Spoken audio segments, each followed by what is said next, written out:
What song would you choose to sum up our time working together? Well, I choose Xanadu, obviously. I got you a record of it. I know.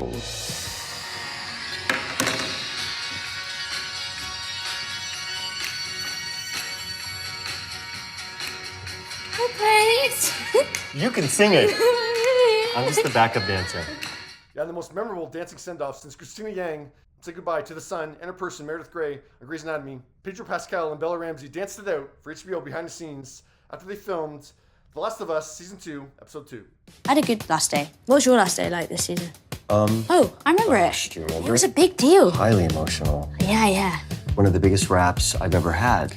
There was a whole film crew All there. of you. There was an entire crew. It felt different. It wasn't just like a last day, like, see you next time. Like, that was it. Yeah. I really struggled with that. Yeah. So spoilers ahead. Sweating. Me too. So Me too. From the first question. So I've never played the video game The Last of Us, and I've actually never watched this TV series either. I've seen clips of it. But even I was aware of what the narrative that was coming on the show. So I'm not going to call this death a shocking one, like we just had last week with Peter Krause on 911. It would be shocking, yeah, if you didn't know the video game at all and hadn't read anything about the series. But yeah, I'm not going to call it a shocking end. Because yeah, even from the get-go, Pedro knew Joel wasn't going to last. I knew I was going to die before they offered me the part. They're like, don't worry, you're going to die. And I was like, okay, I'll take it. HBO even let Entertainment Weekly know in advance that last night's episode was going to be the episode. So they did a cover story and a photo shoot in advance of the episode airing. So yeah, it could all drop immediately after the episode aired last night. And Pedro shared the digital/video version of that cover on Instagram last night.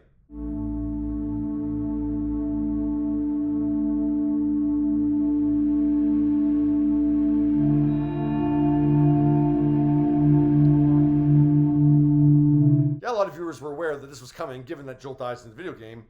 But that didn't make it any less emotional to watch or for the cast to make it. I felt the anticipation, definitely, because I knew that this was coming. And I was actually terrified of not being satisfied with everything at the end of the day, because I know how important it is. Yeah. Get up. I mean, I knew that Joel was going to die right from season 1. But reading it in the script, I knew that it was coming as I was reading the episode, and I was dreading getting to that bit, and I cried. Actually sobbed my little heart out. It's the first time I've ever cried from reading a piece of writing. I think that if it is incredibly painful for people, that's obviously a brilliant achievement of the storytelling. trust me, it's for the best. Everybody was ready to kill me. And jokes aside, Pedro was blown away by the crew's reaction to filming Joel's demise. It was really interesting to step into a room and see, the reaction in people's faces. And it wasn't one of revulsion, it was heartbreak. I didn't expect everyone to kind of gather around. It might be so. It was really sad, actually. I saved your life. What life? New cast member Caitlin Dever was both actor in that scene, but also a viewer. This heartbreak in It people's was eyes. heartbreaking for me to watch because I watched you guys in season 1 and your relationship was so beautiful, and watching was sort of like really, really hard for me. And the whole Caitlin aspect of this, I'm going to leave to another segment because I think it's a whole separate thing.